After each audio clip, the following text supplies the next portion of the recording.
This is a true story. 9 young Japanese men armed with knives, guns, and bombs hijacked an airplane carrying 130 passengers. Bro, After tying up what? the Bro, you're telling me that this man?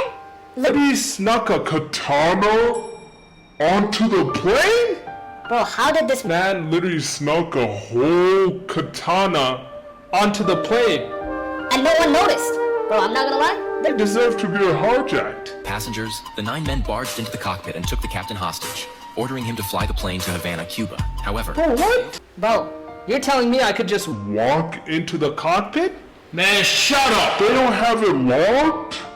Relax! this passenger plane was specifically designed for short and medium-haul routes. Neither its fuel reserves nor its design could support a trans-Pacific flight to Cuba. After some discussion, they decided to change course and fly to Pyongyang, North Korea instead. Unfortunately, Why would you want to go the to pilots North informed them that the Korea? plane only had enough fuel to reach the original destination, Fukuoka Airport. Left with no choice, the hijackers agreed to land at Fukuoka Airport first to refuel before rerouting to North Korea. At 8 a.m., I don't know the why plane you wanna slowly go to landed North at Fukuoka Korea. Airport, where a large crowd of spectators and media had already gathered. The police quickly surrounded the airport, and a tense standoff ensued. After difficult negotiations, the police convinced the hijackers to release 23 hostages in exchange for refueling the plane and providing the pilots with a 23? map of the Korean peninsula. With everything ready, the plane took off again, heading for Pyongyang, North Korea. However, as the plane approached the 38th parallel, the captain received a radio signal. "This is Pyongyang. Please identify yourself immediately." At the same time, a fighter jet appeared on the right side of the plane, attempting to warn the incoming aircraft by intercepting it. The captain, frightened, immediately adjusted the radio frequency and replied, "This is Japan Airlines Flight 352.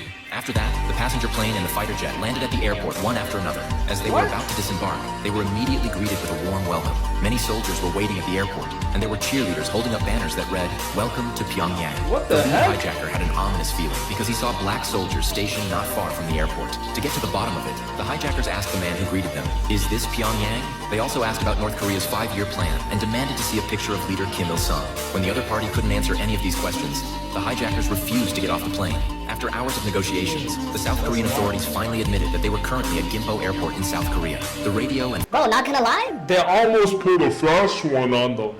That's crazy. These are some Smart hijackers. Gimpo Airport in South Korea. The radio and fighter jets were all part of an elaborate plan they had devised to deceive the hijackers. But now, this plan had failed. For the next 3 days, both sides were at a stalemate. On the afternoon of April 3rd, 1970, after some negotiation, Japanese Vice Minister of Transport Shinjiro Yamamura decided to replace the passengers as a hostage. After the hijackers released the remaining passengers and 4 flight attendants, the plane took off again at 6:05 p.m.